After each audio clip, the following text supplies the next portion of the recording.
Good morning, fam. Hey, here's what you need to know about Jackson Hole today. Jerome Powell. You got something to tell him, buddy? Tell him about Jackson Hole. Who's Jackson's Hole? I don't know. I am Jackson's Hole.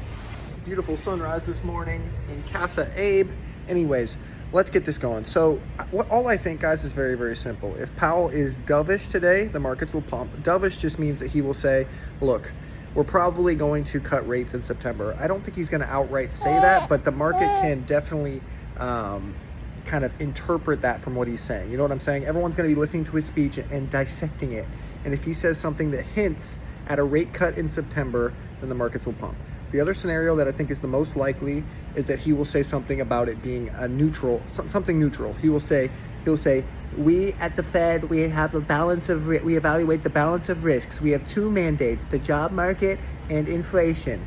They're both equal. If he says anything like that, where the job market and inflation, the risks are equal, that's actually really bullish. So be listening for that, because everyone's been saying, oh, the inflation risks are so much worse than the job risks right now. And if Powell says no, the job risks are the same as the inflation risks, that would be very, very bullish. So listen for that in his speech.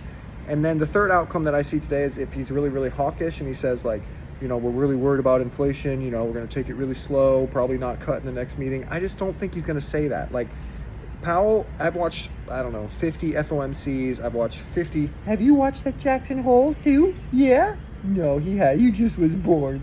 He doesn't watch those. Anyways, I get distracted. Look how I get distracted by the cute baby.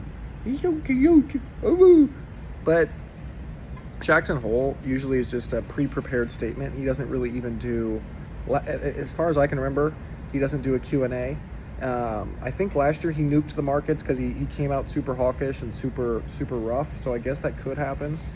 But I just think with all that's happening and with all the data that's come in, I don't think he's going to overreact over that one PPI print. We had that one PPI print, which was like, that's why the markets have been down this whole week. It's just down, because everyone's like, oh no, inflation risk. I think it's more likely, you want to be in the video? I think it's more likely that he's going to say something like, you know, we're not going to overreact over one print. If he says something like that, that'd be super bullish. So just sitting here thinking about it more, I think it's probably 60-40, and probably 80-20 that we pump after this, just because the markets have been down the whole week going into this. They priced in a very bad case scenario. I think it's very unlikely that he actually comes out and just goes full hardcore hawkish and nukes the market. So I would get positioned. I'm in Fartcoin. Buy as much Fartcoin as possible. I think after this we're going to pump. I think we're going to get some relief in the markets. Let's see what happens 10 a.m. Eastern. Peace.